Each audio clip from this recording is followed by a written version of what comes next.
The lawyer scene, yeah, where we had many, many bloopers. Originally, it was supposed to be Dylan, Areana, and me.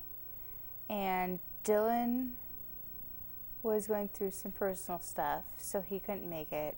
And so Carmen ended up filling in, and she did it well. And those are my sunglasses that she's wearing. You wouldn't know it. Carmen actually was supposed to get the line right, but it just went way too well with her messing up the parsimonious barrister. That was when Areana and Dylan, and actually Carmen jumped into telling me that I needed to stop writing in words that nobody can pronounce into the skits. I needed to stop. They actually told me that if I couldn't pronounce them, that it should be in there. That was the rule. It was such an opposite character that I was playing. I was being this snooty, stuck-up doctor, know-it-all, and I just had a lot of fun playing it. Our lines were ridiculous there. Originally, this episode was supposed to take place at a department store with the other characters all out shopping for me for presents, and Avery DeMay making a third appearance, this time as a worker at the store who would help try and locate different things. And unfortunately, there were just too many glitches with those scenes later. We tried to make them work, and they just were not working. So the whole show had to be rewritten to take place at the studio. Dylan put in a lot of effort into those still shots for the green screens and bringing in props and just trying to make it more realistic, and it wasn't happening. So we ended up having to rewrite the entire show and have it be that everybody was doing online shopping while trying to keep Ron busy on stage while we figured out what to get him.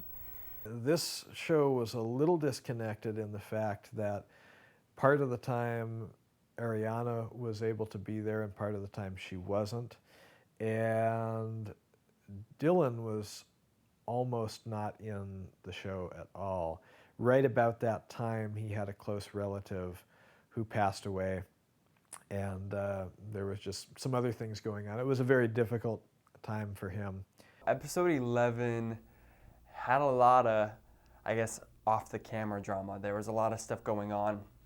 Personal, at least for me, that's why my character wasn't in it very much. My cousin had passed away, so I was down taking care of all that info, and so they had to quickly do a rewrite. Yeah, Carmen wasn't in the show at all, and Sham just taking over most of Dylan's scenes that he was supposed to be in. So, yeah, awesome work. It was written to have Dylan not be in the show at all because of the things he was going through at the time. But he did manage to show up one evening at the studio, and so we put him back into the News as It Is, which we were going to replace him with Beverly playing the second person. We put him back in, but then we needed a scene to explain why he's all of a sudden there in the one scene. So the whole scene prior to that, where Corey shows up, was not scripted. We just basically talked through it a couple of times and then shot it. And I want to say maybe did a couple of takes, and that's what you've got. I just told Dylan what to do. But then I was always doing that, so yeah, it just comes out. We had to think on the fly for that one, and it worked. No, that was an off day. I was really down that day. I don't remember much from that. So we have one scene with Beverly and Adrian talking, discussing a little bit about what Beverly should do for my birthday. And that was supposed to continue later, but because Areana was unable to be there, we changed it around, and we had instead Ciara be the one giving Beverly the advice to express her feelings to Ron as a way of making it a birthday present, so to speak. Ciara pretty much gives me an idea of what to give Ron for his birthday. And I remember I did all the shopping at the Dollar Tree for his birthday setup, and I found this pin that said like "over the hill" that I got that I thought was so funny, and me and Tasha were laughing so hard, and I gave it to Ron, and he was just like, okay, you know, like, thanks guys. Corey has given me the nice sparkly music note tie, And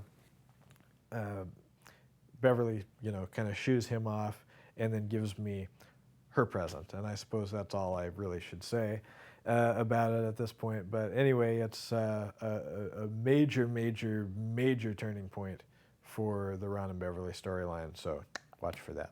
Actually, Corey managed to keep a secret. I will give him credit on that one. He managed to keep a secret.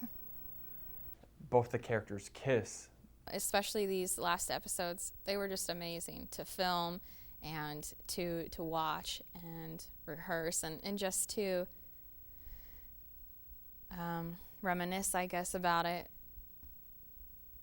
So many scenes, you remember having actual bonding moments, and I think that aids to the appearance of the acting as well.